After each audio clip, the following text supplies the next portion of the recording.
What is with this team? The comeback team. My goodness, a huge comeback against the Cubs on Monday. Obviously, Tatis with that big home run to put them ahead. And then Tatis strikes back again tonight with a big home run. This time, it ended up tying the game, but another huge comeback win. Obviously, it being against the Dodgers at Dodger Stadium. It was 7-3. Padres have 5 unanswered runs to win this game. Shildt and Niebla Masterclass. I mean, some of the moves that they made today, and I know it's just not a Mike Shildt thing. That's why I want to give credit to Ruben Niebla. I should probably give credit to Ben Fritz and the front office and everyone that prepares for these matchups, for these games. Obviously, give credit to the relievers that came in, whether it was Wandy Peralta or Yuki Matsui embarrassing Max Muncy or Tom Cosgrove striking out Freddie Freeman, getting Shohei Ohtani to swing at that inside pitch. Whoever it was, Robert Suarez coming in, Enyo De Los Santos coming in. I thought that they might go to Adrian Morejon. They ended up not. Mike Shildt said pregame he liked the matchups there, favorable matchups, Morejon against the Dodgers, so that's why I was thinking that, but they didn't go there. But every string, it seemed like, that the Padres pulled worked in this game. Michael King, sure, did he give up like 4 home runs, I think, in this game? Yeah.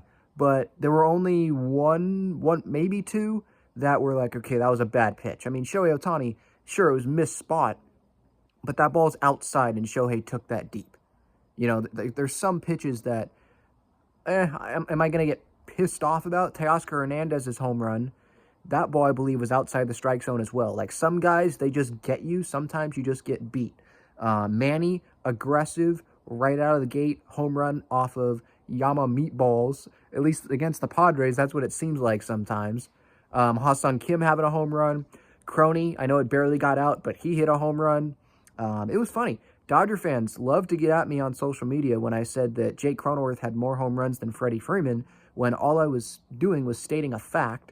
And guess what? The Padres come back and win this game. So, you know, it seems like Dodger fans are going to be pretty quiet tonight, which is great. I know that they win a bunch of NL West titles and all that, and that sure, they have the 2020 World Series, which it wasn't a full season, and sure, you'd rather win that World Series than not, but look, the Dodgers have even admitted that they want to win a real full World Series, so, like, you can spare me with that, Dodger fans. Tatis with the big home run tonight, and by the way, before getting to that, Xander on that ground ball that brought in a run, that could have been a double play ball, or would have been if Shildt didn't send, I believe it was Tyler Wade on first, didn't send him running on the pitch. And that could have ended the inning, and that would have allowed the Dodgers to end up winning this game, and they wouldn't have gone to the 11th inning. Now, Xander, the Padres could have saved some bullpen arms here. It's great when you win, but if the Padres would have lost this game, you would have used up more bullpen arms than you needed to, and it would have been a loss, you know? But Xander, you have to make that play. That backhand play, Mookie ends up hitting a 3-run home run. That cannot be happening. You have to make that play. I don't care you're transitioning to second base. You're Xander Bogaerts. I know he has high standards for himself, and he's going to probably say post-game, I've got to make that play. That's on me. Just like Ha-Seong Kim has said that earlier this season. Like, these guys are good defensive players. That cannot happen. Kind of reminded me of a little bit of Dodger plays a little bit. Their infield a little bit this year. But look, the Padres, they win this game. That's all that matters. You get the win. I just cannot speak highly enough of the moves that Mike Shildt and Ruben Niebla made tonight, and I cannot speak highly enough of Jackson Merrill. This guy, he's younger than me. He's 20 years old, and he's acting like the big leagues is no problem whatsoever. No worries. Huge play, the Ohtani ball that he saved in the gap, the diving play there, which who knows what would have happened later in that inning. Huge diving play there. And then in this game with the go-ahead hit to left field, not trying to do too much, not trying to hit a bomb there, just fine with going the opposite way. I love watching this guy hit. I mean, he is a hitter. It's like he was born to hit in the big leagues. he's not trying to hit home runs all the time. It's so refreshing.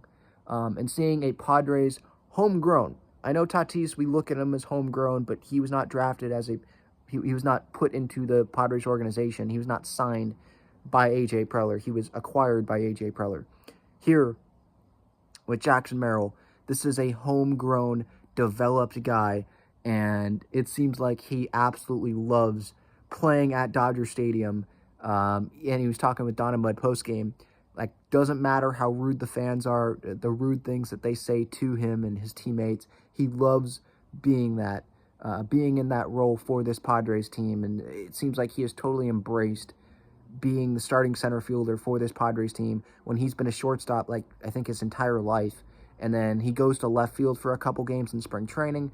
Then he goes to center, whatever it takes to help this team at the big league level. Absolutely love it. This team, it's just different from last year. I get it, we're in April, and I may be changing my tune later in the year, but this team, they don't stop fighting.